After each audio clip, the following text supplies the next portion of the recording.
The wait is over, as the 25th Bond finally hit US movie screens yesterday, grossing $23.3 million, including $6.3 million in previews, on its way to a weekend of $60 million at 4,407 theaters. This is where tracking spotted Daniel Craig's swan song as 007, and as we continually wrote, if Bond was going to overperform, it would mean that an overabundance of older moviegoers came out.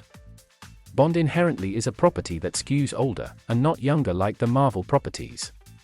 CNBC brazenly, and incorrectly, declared that No Time to Die was poised to make $100 million at the domestic BO, and that number was never in any rival studio or MGM United Artist Releasing's calculations.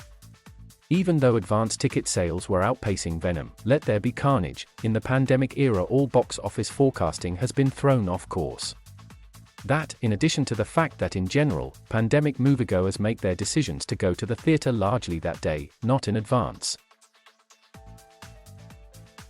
The multiple release date changes on Bond, and the publicity of the film being Craig's last in the tuxedo certainly hyped up box office expectations, but understand that this was always IP intended for older moviegoers.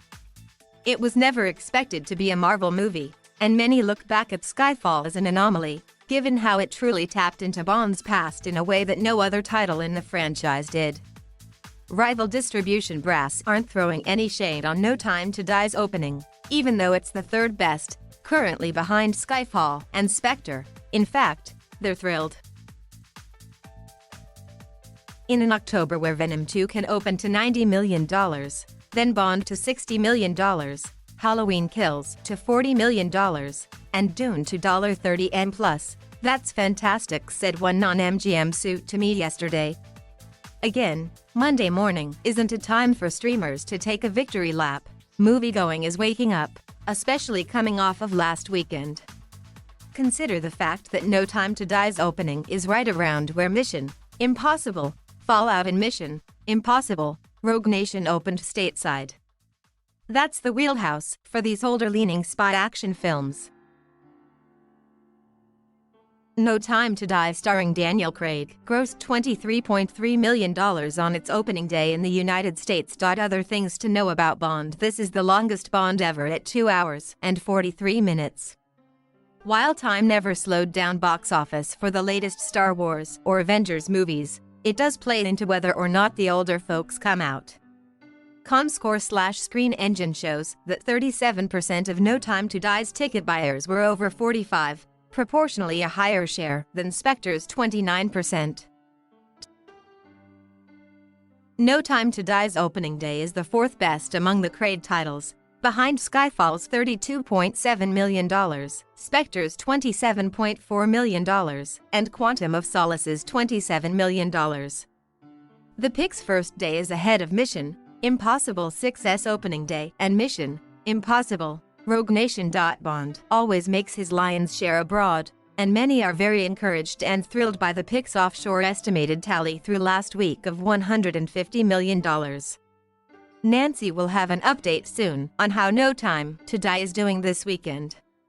77% of Spectre's global BO came from foreign, 73% for Skyfall, 71% for Quantum of Solace, and 73% for Casino Royale.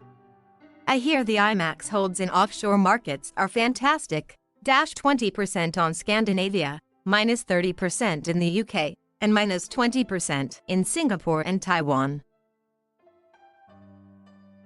The latest Bond gets an A cinema score, which is the same as Spectre, Casino Royale, and even Pierce Brosnan's finale as Bond, Die Another Day. It's higher than Quantum of Solace, the lowest graded of the Craig movies, at B-, yet under Skyfall, which landed an A. No Time to Die clocked an 81% positive score on post-track, and a 62% definite recommend. Males came out at 64%, with 57% over 35. 52% were Caucasian, 17% Latino and Hispanic, 13% Black, and 18% Asian/other. The movie played best on the coasts, and saw IMAX and PLFs delivering close to 40% of its ticket sales to date. Bond movies are a slow burn at the box office, and known for their legs. Casino Royale had over a 4x multiple off its domestic opening, Skyfall 3.4x, and Spectre close to 3x. Second weekend holds on previous Craig Bond picks were -52% on Spectre and -53% on Skyfall. Intelligence reports that approximately 4.5 million patrons are estimated to see No Time to Die this weekend. Over 400K came out during pre-release shows. Last weekend's Venom, Let There Be Carnage had 24% more seats in large format and 17% more overall next to No Time to Die, which is also on account of the Sony/Marvel title's shorter runtime.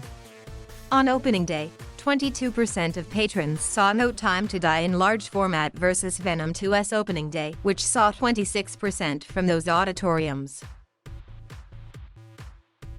Sony's Venom, Let There Be Carnage took an $8.85 million on Friday, -76% from a week ago, on its way to a $31.1 million second weekend, -65% for a running total by EOD Sunday of $140.8 million, which, compared to the first Venom's 10-day running total, is just -1% behind, which is really great. Right there, that speaks volumes about the state of moviegoing and the expanded marketplace. The first Venom saw a second weekend decline of -56% of $35 million. Busting into the top 10 this weekend is A24's horror fantasy Lamb, from Valdemar Johansson and starring Noomi Rapace. The movie, which debuted in certain regard at Cannes and has 88% certified fresh on Rotten Tomatoes, follows a childless couple in rural Iceland who make an alarming discovery one day in their sheep barn. They soon face the consequences of defying the will of nature. Booked at 583 theaters, the pick chalked up a $415,000 Friday on its way to an estimated $1.1 million opening.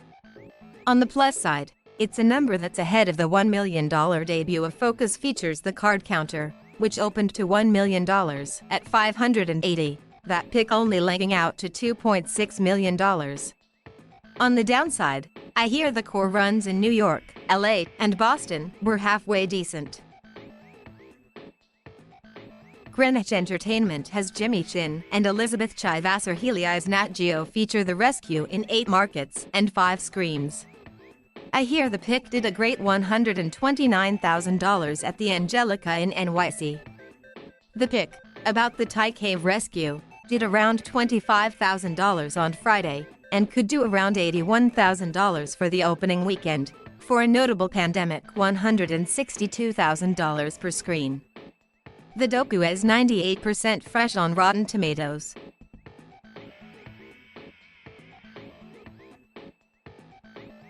Thank you for watching.